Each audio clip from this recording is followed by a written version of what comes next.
जय श्री हरि। स्वागत है आपका हमारे चैनल प्रभात कहानी में। चैत्र का पवित्र महीना चल रहा है, वही महीना जब सृष्टि का आरंभ हुआ था। आज हम श्रवण करेंगे चैत्र मास महात्म्य की तीसरी अध्याय की वो अमृत कथा, जिसे सुनने मात्र से मनुष्य के जन्म जन्मांतर के पाप धुल जाते हैं।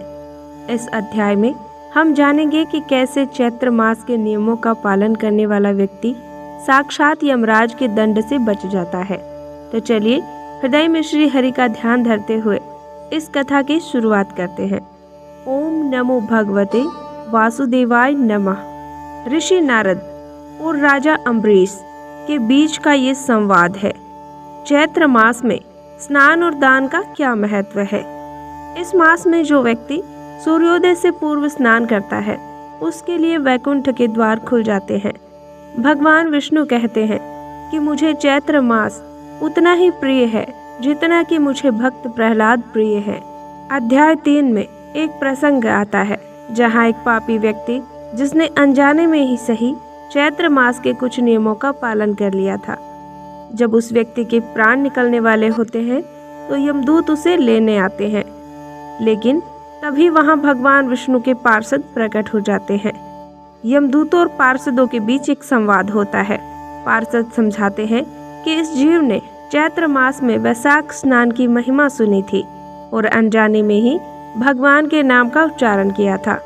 चैत्र मास में दान और स्नान की शक्ति इतनी प्रबल है कि ये प्रारब्ध को भी बदल सकती है।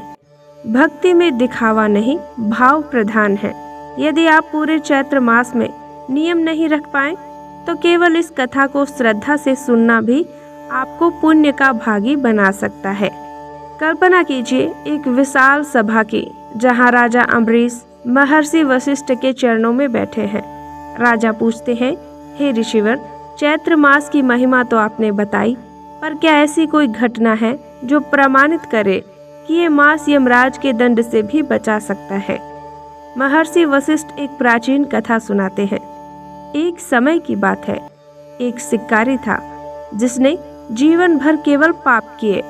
उसने कभी भी दान नहीं किया, कभी भी मंदिर नहीं गया, लेकिन अपने जीवन के अंतिम पड़ाव में चैत्र मास के समय वह अनजाने में एक ऐसे स्थान पर विश्राम कर रहा था जहां एक भक्त ऊंचे स्वर में चैत्र मास महात्म्य का पाठ कर रहा था। उस शिकारी के कानों में तीसरे अध्याय के कुछ शब्द पड़े। संयोगवश उसने उस दिन प्यास के कारण कुछ भी नहीं खाया और अनजाने में व्रत हो गया। जब उसके प्राण पखेरु उड़े तो भयानक रूप वाले यमदूत पास लेकर उसे लेने आए। यमदूतों ने गर्जना करी, चलो पापी, तुम्हारे पापों का घड़ा भर चुका है, कुंभिपाक नरक तुम्हारा इंतजार कर रहा है। विष्णु दूतों का प्रवेश हुआ। जैसे ही यमदूत उसे खींचने लगे, आकाश से एक दिव्य विमान उतरा। चतुर्भुज रूपधारी पीतांबर पहने विष्णु दूतों ने यमदूतों का मार्ग रोक लिया। यमदूतों ने कहा कि आप कौन हैं? इस पापी ने कभी नारायण का नाम ही नहीं लिया, फिर आप इसे वैकुंठ क्यों ले जा रहे हैं? विष्णु के दूतों ने मुस्कुराते हुए कहा कि हे यम के दूतों, तुम केवल कर्मों का लेखा जोखा देखते हो, लेकिन हम भाव और समय की महिमा देखते हैं। इस जीव ने चैत्र मास की पवित्र वायु में सांस ली है। इसके कानों में भगवान की कथा के शब्द पड़े हैं। चैत्र मास का एक क्षण भी करोड़ों वर्षों के तप के समान है। यहाँ आप दर्शकों को समझा दे कि संगति और वातावरण का कितना महत्व है। चैत्र मास में केवल भक्ति के वातावरण में रहना भी कल्याणकारी है। आइए अब हम चैत्र मास के 5 महान नियमों को विस्तार से समझते हैं। भूमि शयन, विलासिता का त्याग करना है, पत्तल पर भोजन करना, ब्रह्मचर्य का पालन करना, सत्संग का श्रवण करना और दीप दान करना चैत्र मास के ये 5 महान नियम हैं। भक्तों, क्या आपने कभी सोचा है कि अनजाने में किया गया पुण्य भी इतना फलदायी हो सकता है? यही तो भगवान की करुणा है। चैत्र मास का अध्याय हमें ये सिखाता है कि भगवान न्यायप्रिय तो है ही, पर वे दयालु अधिक है। यदि आप पूरे जीवन भक्ति नहीं कर पाए तो भी चैत्र का ये एक अगला महीना आपके उद्धार की चाबी बन सकता है।